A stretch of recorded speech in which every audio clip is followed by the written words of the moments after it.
Ladies and gentlemen and Force users of all ages, welcome back to Inside the Tauntaun, a Star Wars podcast where we get to the guts of what makes Star Wars meaningful to us. I'm Daniel Dawson, and I'm joined by my dear friends, and by dear friends I don't mean actual dears, Alyssa Simmons. Hi. And Dino his name is Dino Nicandros. What? This week, we remain outside the Tauntaun discussing the Disney Plus Marvel Pew Pew Boom Boom show they call The Falcon and the Winter Soldier. This is episode 2, directed by Carrie Skoglund and written by Derek Kolstad and Malcolm Spellman. And by God, we're Star Wars fans. And Marvel fans. What? What? That was very good, except that this is episode 3. You're absolutely right. This is episode 3.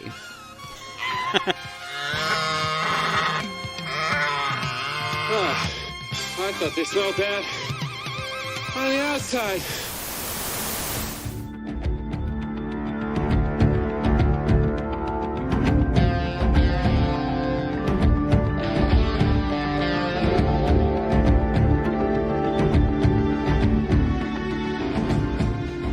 Episode 3, it's not episode 2, it's episode 3. Welcome to episode 3.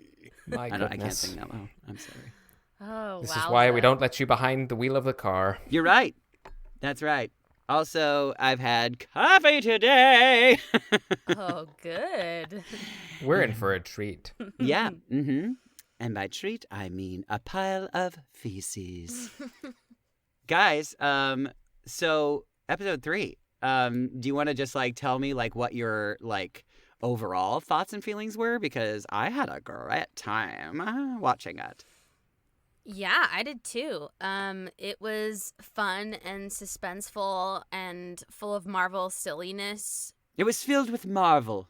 It was filled with Marvel. Yes. Yes, it was. Yeah, I had a great. My overall thoughts and feelings are that I had a great time. Yeah. Also same. I appreciate the run times we are getting. Me too. So very much. Yeah, me too. I will also say Zemo was my uncontested MVP of this episode. Oh, yeah. Daniel Fantastic. Bruhl is Fantastic. a chewer of the scenery, if ever I saw The one. most chewing, yeah, it's great. And it is so, so good. One part in particular, which we'll get to. It also I gave think us it also one of broke the internet a little bit. right. It gave us one of the better gifts of all time.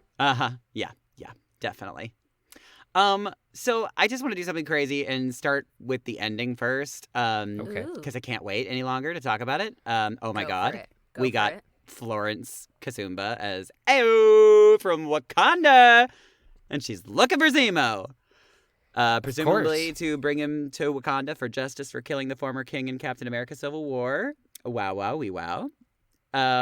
So I have a question for you guys. Do you think that this is a springboard for the new Wakanda show that's being in the works? Or do you think that this is going to be all tied up and neat with a bow in this show? I think whatever the immediacy of what she's after, Zemo, is going to be tied up in this show. But Yeah, okay. I do think it's sprinkling some breadcrumbs for For don't that forget show. about these people. Gotcha. Because I was thinking this Yeah. could be an Ahsoka moment, you know what I mean, from Mandalorian, where she's coming in and just, hey, I'm still here. Oh, there's going to be another show. Don't worry about me. I'll see you later. I'll see you on the I other think- show, okay? Okay. Yeah, right. In 3 years, because we haven't even started anything. Anything I for know. Black Panther 2. Yeah. Right. Yeah, exactly right. But I think they'll deal with Zemo in whatever capacity that happens, and then So we're saying that Zemo is probably getting away. I don't know. I kind of think he's going to go back to prison. Yeah, that makes sense. Because, I mean, if he's just going to be one of those people that, keeps going out and coming back in and going out and coming back in. And I also, think they let him out, conditionally. Yeah, right.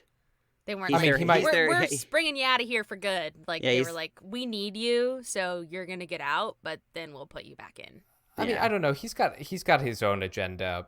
Oh, well, Obviously. yes, and I do want to talk about that later on. But for sure.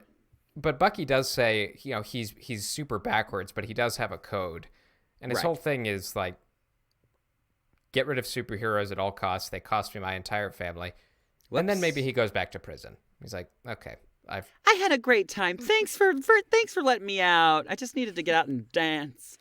I just want to say really quick, my I didn't watch this episode with my entire family this week because my several of my family members were out of town. But gotcha. I watched with my mom. My dad and sister watched last night, and I got a phone call around like 8:30. Oh, they still called you about it? I got a phone call around 8:30, and they were like, "Okay, so we just watched Civil War like a few days ago, but but remind us who Zemo is." I was like, "You guys, how?" That was kind of like a big part of that. He's a big part of. And they were like, "Well, just like, what is he about?" Well, I guess in their defense, do they really say his name a lot in that movie? Because they I can't say remember. it once or twice. Yeah, he's a little elusive, but still, it tickled me. But that is pretty freaking funny. He's pretty present. Yeah, he is a present. He is. He's a present to all of us. Yes. So let's move along. We start the episode with an advertisement for the Global Repatriation Council, and then immediately followed by John Walker coming out of a police van labeled GPC and says, "Don't give them a second to delete, shred, or breathe." And I don't know, just something I noticed is like, I'm not sure if it was intentional, but the times being what they are, and also like the last few weeks being in the midst of the Derek Chauvin trial, like when he says like, don't give them a chance to breathe, like, and there are like these police officers that are going in, I just felt like, whoa, like, are they commenting on that? That's intense. I didn't go there mentally, but that... I think that I'm just like hashtag triggered for sure. But I if it was where they're intending to go, I mean that's a good theory. I mean I don't think it's that deep.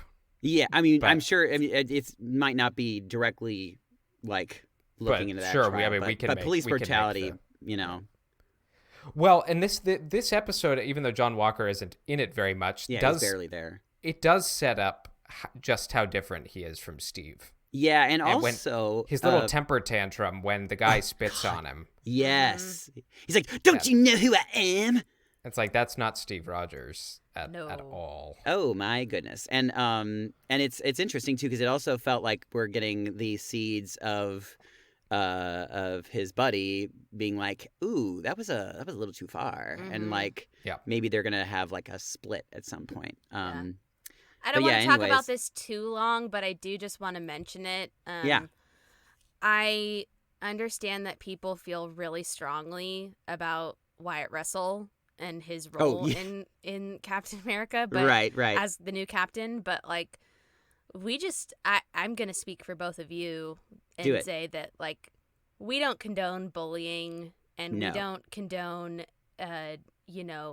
threatening messages. I feel really awful. He's had a similar situation to Kelly Marie Tran and Daisy Ridley in Star Wars, and that he's had to delete all of his social media because he's legit gotten death threats.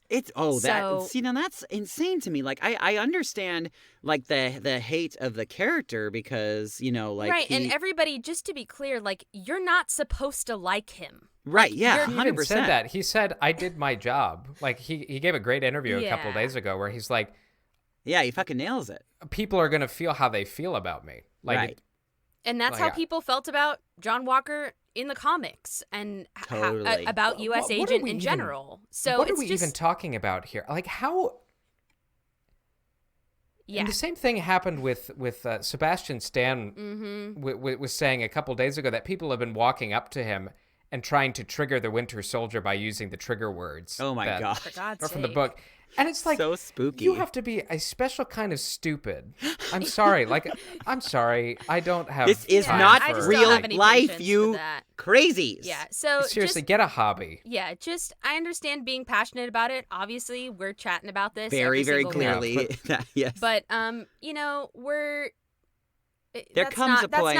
That's not what this is about. No. And that's not why Heroes and why Stan Lee created the Marvel universe in the first place. So just so you know, we're silly and we said he looked like the grandpa from Up and yes, we're joking because he does. But just to be clear, we're not condoning bullying of any kind. Absolutely I can't believe not. that We do even not has to be stand said. John I Walker, don't. but we definitely stand Kurt Russell's son.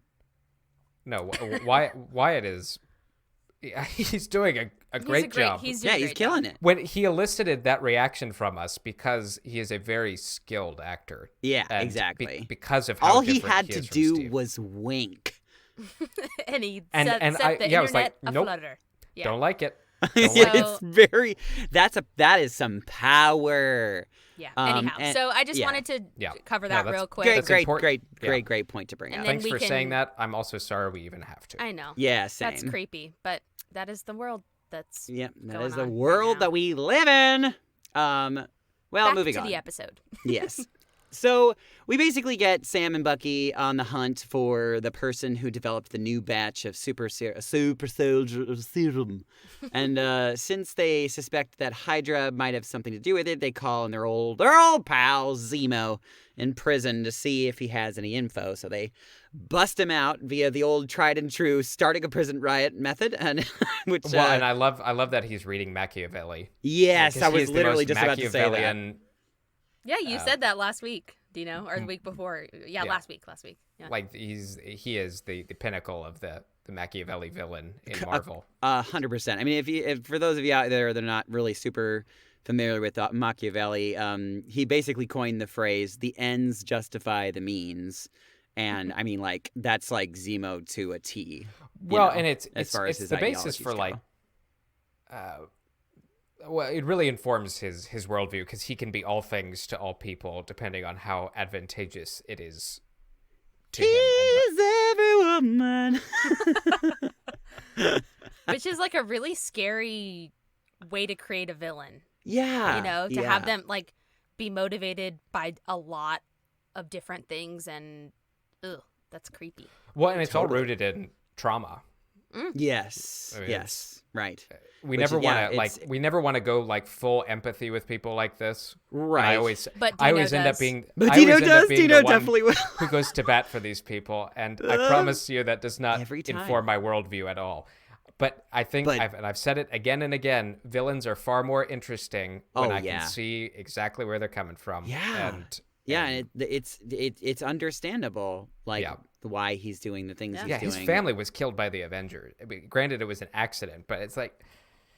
Yeah, it's like the why. The why makes all the sense. It's just the how is just but why would you do that anyway? But they're doing a great job with that. With fantastic. With so Flag great. Smashers as well, just giving us lots of. Yes, very, very much so. I also love that they've kind of retconned Zemo a little bit to fully be the Baron he is in the comics. Yeah. And Sam's like, you've been rich this whole time? He's hella rich. And he's got tons of dope cars. Also, I'm sure you probably know one of which is the car that Red Skull drove. Yes. Very cool. But yeah, I love that. It just feels. And his butler, who thinks he's just hilarious. And he's so happy to see him. I was who? I don't know what this guy's deal is, but I like him. I love everything about him. We also start to see Zemo dressing a lot like the comic book version of his character. God, yeah, he went dope. straight supervillain. Yeah, he's got the that fur jacket. I was like, collar. okay, so yeah, and then he picks up that purple mask for the first time, which is very cool. Which you saw in the trailers if you watch trailers. Then we get Zemo, Bucky, and Sam on the plane with a conversation that also mentions Red Skull. I was wondering when they were going to bring him up. That was the first time they said his name. Very interesting. Go ahead. No, I was going to say that scene was another one of my favorites in recent Marvel memory. The dialogue for this episode in particular, and Zemo as a character was so excellent. Yeah. And his whole exchange with them about, he basically frames Steve as Red Skull. Yeah, which is it's like we don't want another Red Skull running around, and that's what happens when people like Steve, screw up. Totally. Yeah. re-examining our icons and putting them on pedestals and ignoring all of their flaws. And then he's able to kind of dig in at Bucky as well, which is riveting. Very, very interesting. And we also found out that Bucky's notepad is the same notepad that Captain America was using when he was making lists to get caught up on all the things that he missed while he was frozen, which I thought was cute. So yeah, apparently they had a little exchange that we didn't see off camera. Yeah, then we get this weirdly edited scene with Carly Morgenthau, with her visiting her mom, in a hospital, and it seemed like it. It was a little unclear. More guardian figure, maybe. Yeah, maybe not biological parent, but it just felt super vague. So I went down a Google rabbit hole about this because I was like, that felt weird, and then I found rumors that there was like a whole subplot about a disease outbreak that they re-scripted like at the last second because it was like a little too on the nose about like COVID.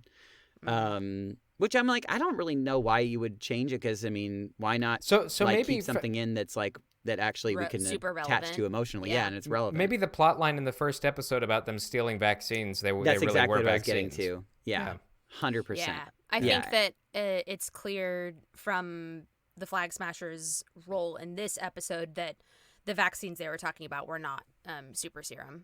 I think that they're in fact there's some sort of like actual outbreak. Yeah, because. And I'm sure you'll get into this, Daniel, but like, that they're totally Robin Hooding. Totally. They're stealing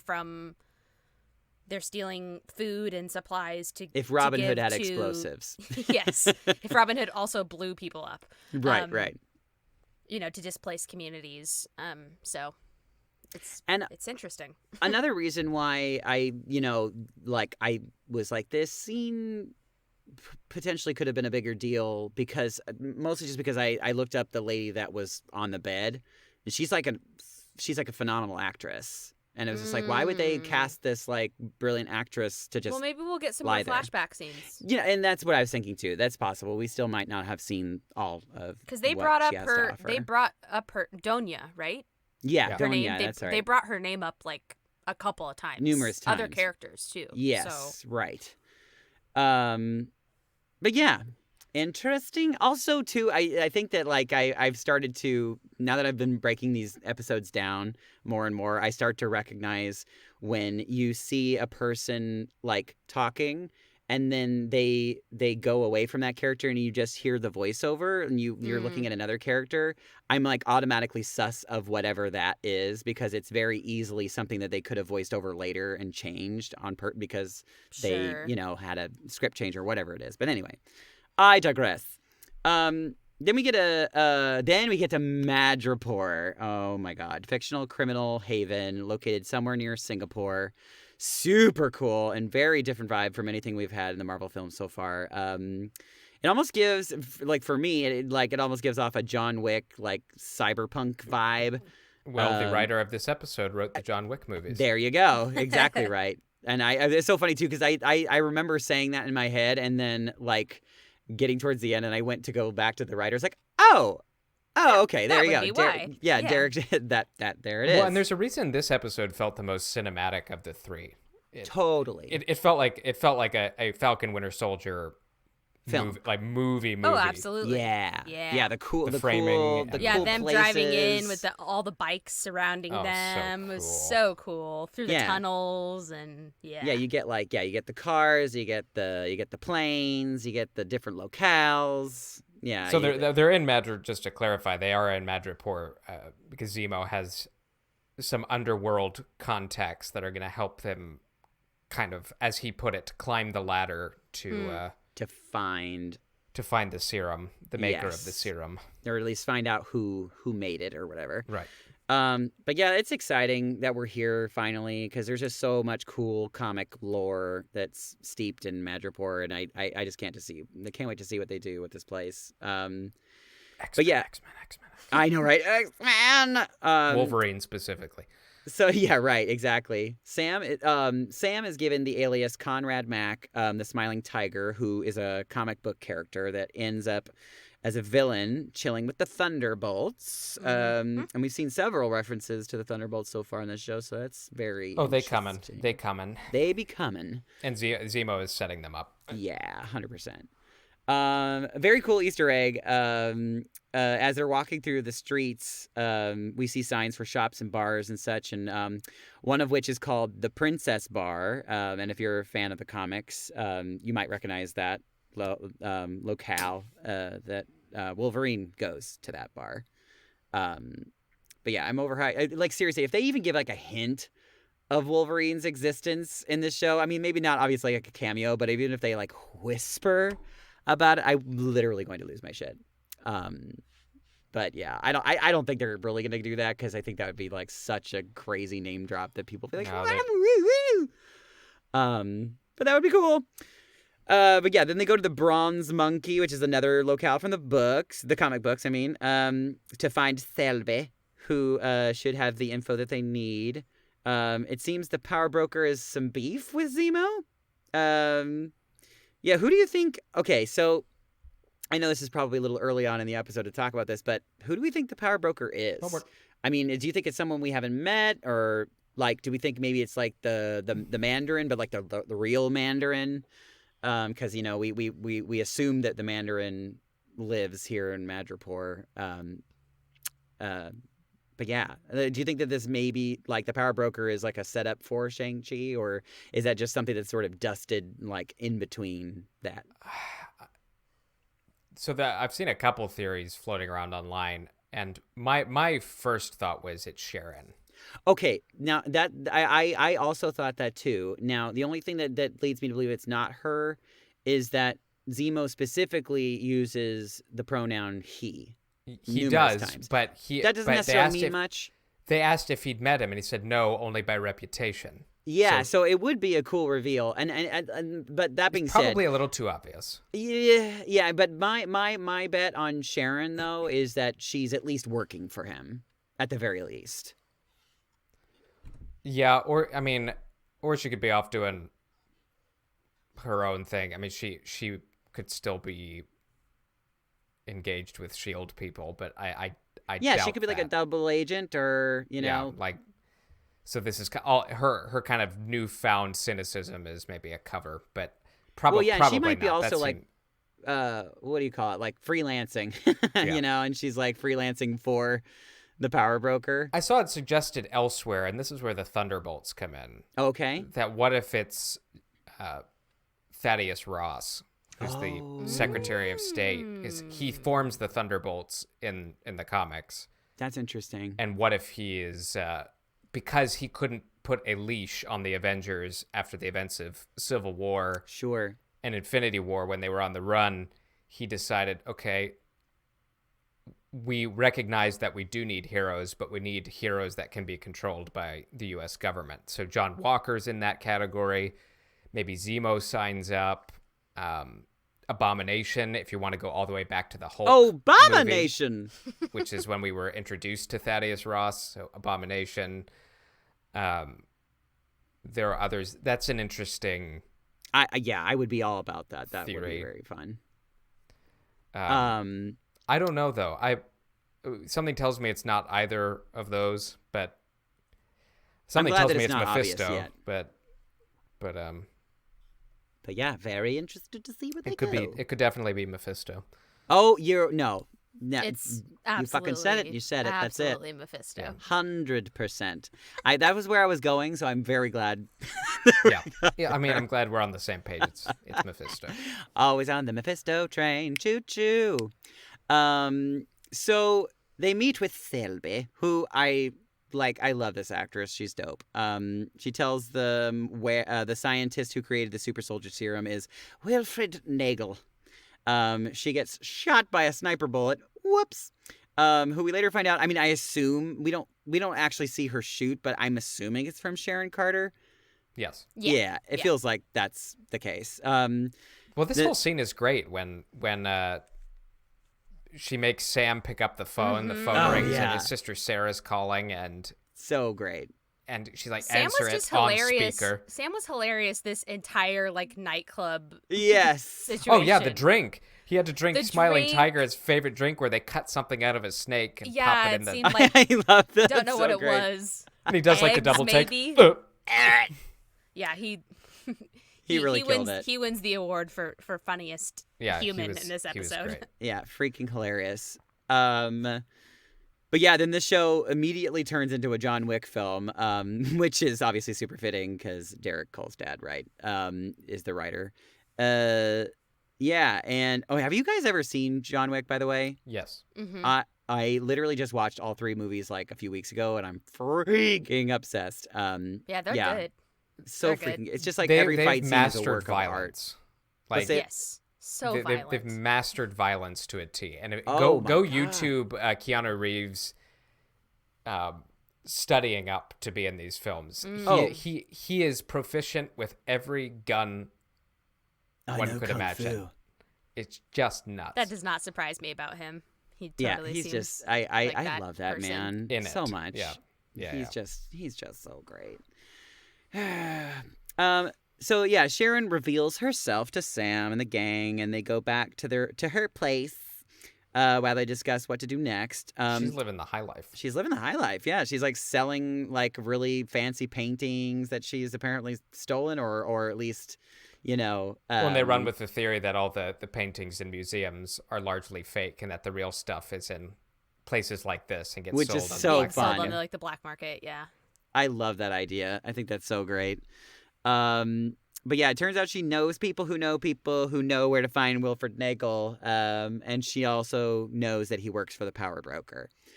And then we get a random passage of time scene where Zemo is dancing in a club awkwardly, which is literally the most funny.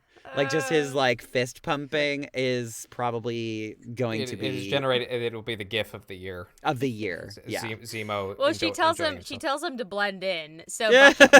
Bucky and Sam are just kind of like hanging and like possibly having a drink or something, and Zemo is getting down. Oh man, I love how like the show is just like clipping along. I would love to know like how long that passage of time actually was. I mean, I think they were all still wearing the same clothes, so it couldn't have been that long, right? No, I Yeah, mean it's no, probably I a think few it was hours. like that night. Yeah. Yeah, right. I do want to go back to the scene with Sharon. We get some juicy Sharon stuff. and Sam. We and do get a lot of Bucky. good stuff. Yes. She is completely disillusioned, Yeah. and rightfully so, because she explains when she catches up with them that she's been on the run since she got Cap's shield for him and Sam's wings, and Excommunicado. and she's not allowed back in the United States. She can't contact her family. Yeah. Yeah, and Sam tries to be like, we understand, like we were there too, and she's like, Right. well, being there and currently being in that situation are very Is different. was or different. Yeah, Yeah. was or different. And she oh god, I lost my track of thought. The whole superhero thing is, she's like, the whole superhero thing is hypocrisy. It's bullshit.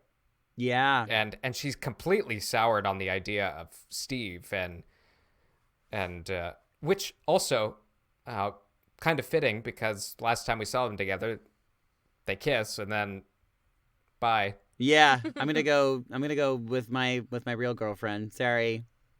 And so she got the short end of the stick. She says it like that. I didn't have the Avengers to back me up. Totally. Yeah. Poor little bugger. But yeah, it kind of we get it sort of like she's like, I will help you find Dr. Wilfred Nagel if you can get my freedom. You can kind of pardon me, essentially. Yeah. Right. So that's a Even then, she was. I mean, like at first, when Sam offered that, she was just like, "Oh, bullshit." Like, but then she like agrees to it. when her afterward. saying all of that kind of opens the box of we have several conversations where Sam and Bucky kind of go back and forth on the shield, Mm-hmm. and it's really setting it up to where Bucky believes in all the good things it represents and all the good things it's done, and Sam is on the end of like this shield is problematic. Totally. It should be And destroyed. I love that they're putting them on two opposite sides of this. And It's a great debate. yeah. Yeah, it's fantastic. Yeah. So yeah, then we find Wilfred in a secret lab inside a shipping container, and we get a big info drop about how he was able to recreate the serum. He originally was working for Hydra, and then eventually for the CIA, and he was able to use the blood yikes, by the way. What's that? Yeah, scary. Hydra Yikes, and then the CIA. Yeah, whoa. The CIA recruited. I mean, there's precedent for that. Yeah, after World War II, recruiting German scientists, but this is weird. Very spooky stuff. The CIA wanting its hands on the serum, and well, I kind of feel like it might be partially because like Hydra was kind of controlling Shield at that point, right? Like, he knew it was Hydra, so like he wasn't duped. Yeah, like, right. He was working for Hydra. He knew who he was working for. Right. Yeah. And the CIA knew that too. And right. Yeah, they were obviously care. in on it. And then he was able to use the blood from, he doesn't say who it is, but I think we're assuming it's Isaiah Bradley, who we found out like. Well, yeah, you have for a long you have time. that moment. Sam has that moment of. In the comics, that is what. Yeah. What happens? That is what it is. Mm-hmm. Okay, well, and cool. Sam has the moment of realization. The camera pans in, pans to him, and he has the oh my god, this sick son of a bitch. Which like woof, oh my god, when we get that moment like with Isaiah Bradley, the drama. But yeah, that's how he was able to get it all done. They also find out that he made enough serum for 20 doses. Wow. So we don't know exactly how many have been used already, but I mean, it seems like a considerable amount because I feel like Carly at least yeah, Carly's got one of them. Also important to note that she took all of them. Yeah, she well, took no, all but of she's them. used one of them. I mean, yeah. Or they gave one to her. He blipped and then came back. Right. And yes. And then was contacted by the power broker to continue his work, his research and studies. A really interesting tidbit is during his work, he's figured out a way to basically take away the symptoms of using the serum. So no more super muscular, veiny psychopaths. Anybody can use it, and it can go which pretty is much so undetected. great because that means that like I could be cast in this show now. Right. Well, I mean, Carly was running around kicking John Walker off of an 18. Yeah. She's kicked like him off little. an 18-wheeler. She's like 110 pounds. Which I think is cool as hell. Like, I mean, yeah. you don't have like. But that kind of raises the stakes because now you don't know who has it, and you can cause a lot of problems. Yeah, you'd be a much more stealthy super soldier. Meanwhile, Sharon Carter is kicking all of the ass, God, John so Wick style butts. upstairs with a wrench. The wrench. Oh my god! I like it was like I mean I don't know if it was the most violent Marvel fight that we've gotten in a while, but I mean like certainly we're getting, one like, of the most. Yeah, wrench, one of the most. knife. We've got some stabbing happening and the choreography is exceptional. So cool, so cool. I mean we're getting a lot of John Wick flavor in this for sure. But yeah, then Zemo is like, I'm super done with this info drop and shoots Wilfred dead. He's like, that's enough, thank you. Sets off an explosion, destroying the lab. Whoopsie doodle. Well, interesting that Zemo caps him. Like we is. now know that like Zemo, like they might have the and same they were aware of each other too, by the way. Like right. They have the same immediate goals, but not only was he aware of who this person is, but it does serve his greater end game of like wiping out anybody who has the ability to produce this stuff. Right. Like he is trying to get rid of this serum. Yeah, it's very interesting. So yeah, then Zemo, Bucky, and Sam make their getaway in a car, and we get a fun callback to Captain America: The Winter Soldier, where Sam asks Bucky to move the seat up, and Bucky says no, and then now the roles are reversed, and Sam is in the front seat, and he's just like, no, so great. And then we get Sharon Carter saying to some other chick that they have a problem. Oh, actually, several problems. Leading me to believe that she's, potentially working for the power broker or is the power broker. I'm not really sure yet. She gets into the back of the car. This Yeah, person she is does. driving her.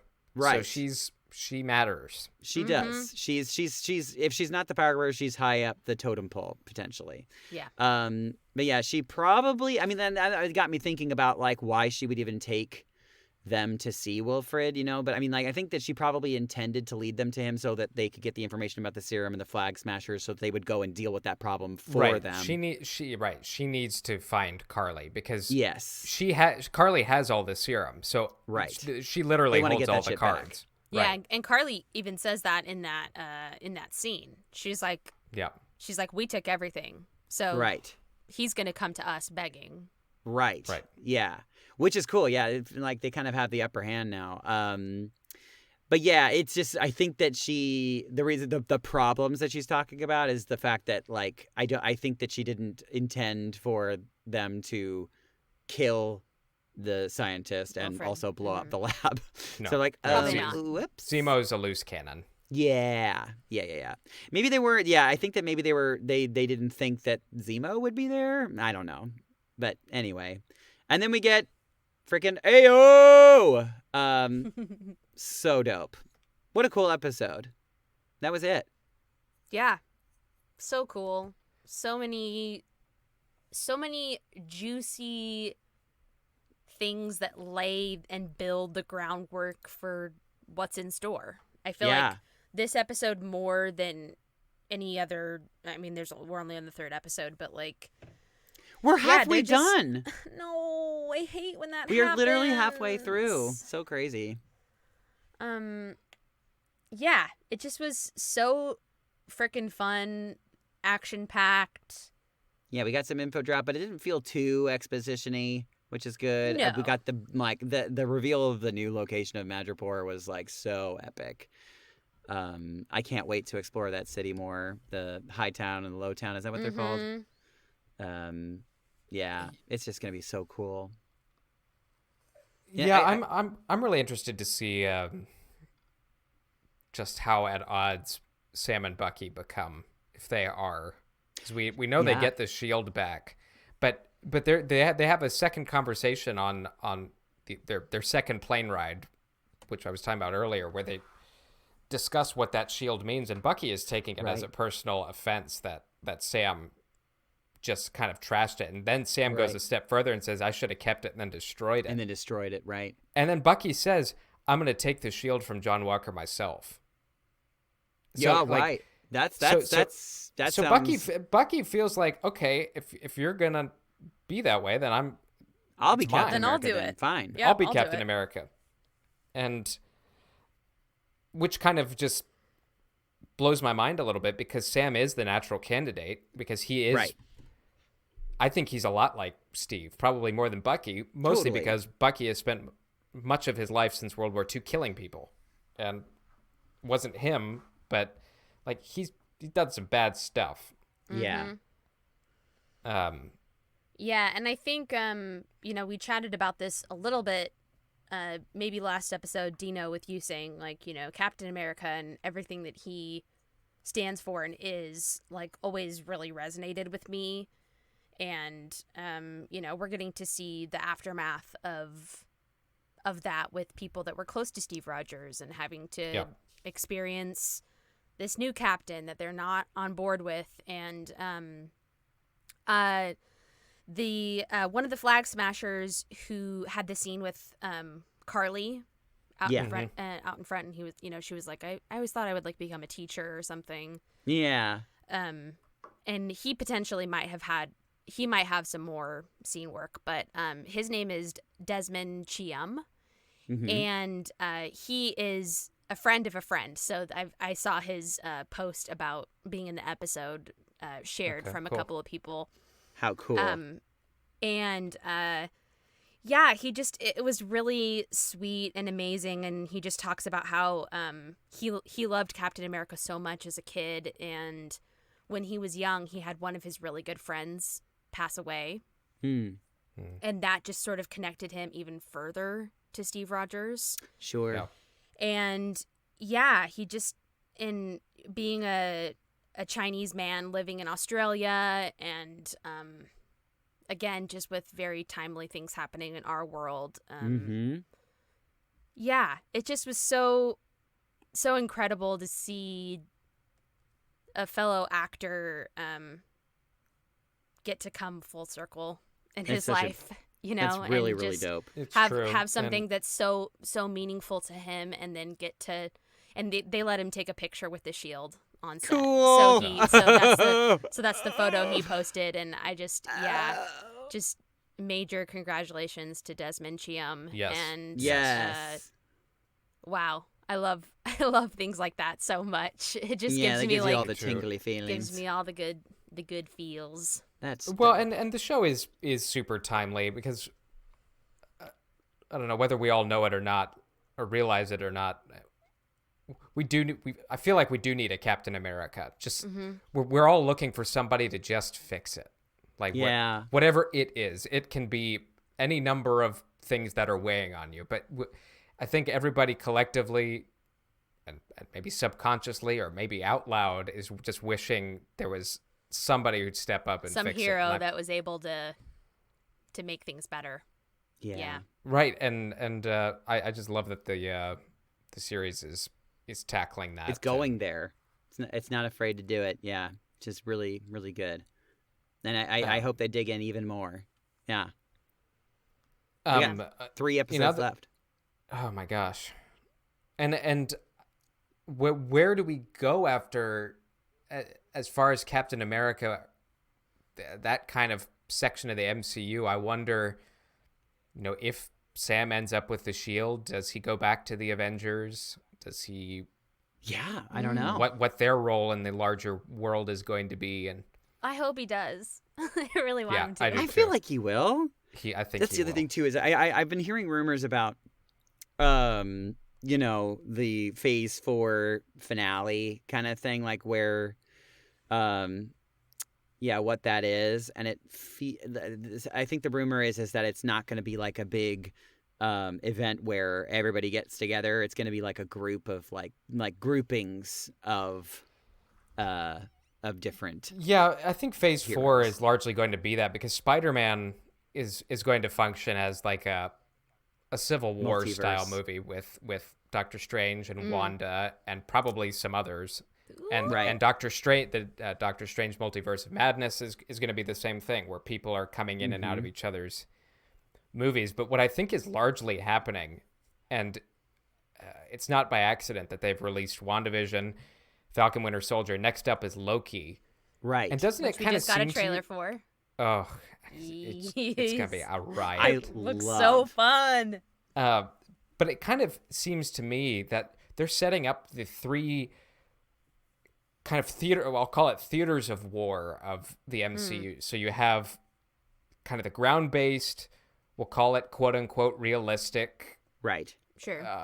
earthbound kind of section, which is where Falcon Winter Soldier is. WandaVision is unleashing the magic, the supernatural.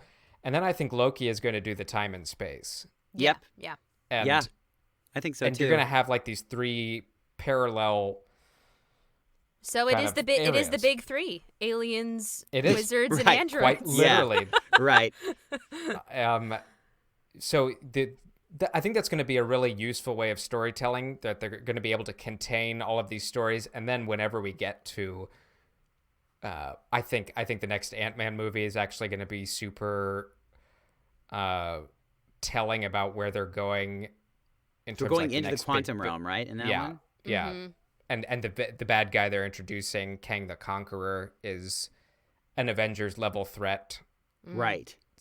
He deals with time, and so I think we're going to get breadcrumbs here and there, and We already are.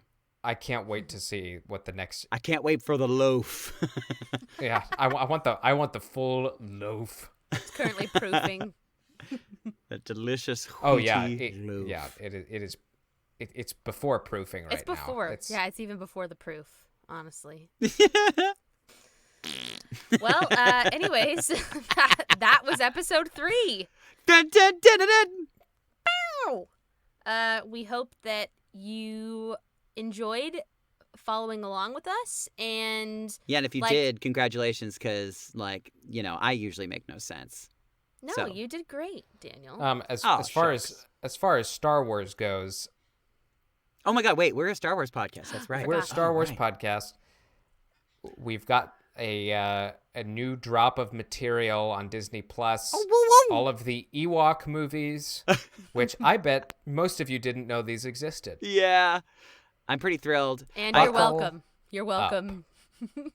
Yeah, because if you don't want to watch them, we're going to watch them for you, Yep. and then we're going to talk about them. It's gonna be special. I love the Ewoks. I love them. And Bad Batch is less than a month away. Oh my gosh. That's gonna be here like in 2 seconds. So we've got some Clone Wars to talk. Yes, certainly. So stay tuned for that. We got some cool stuff on the way. And by then, we'll be fully vaccinated bitches.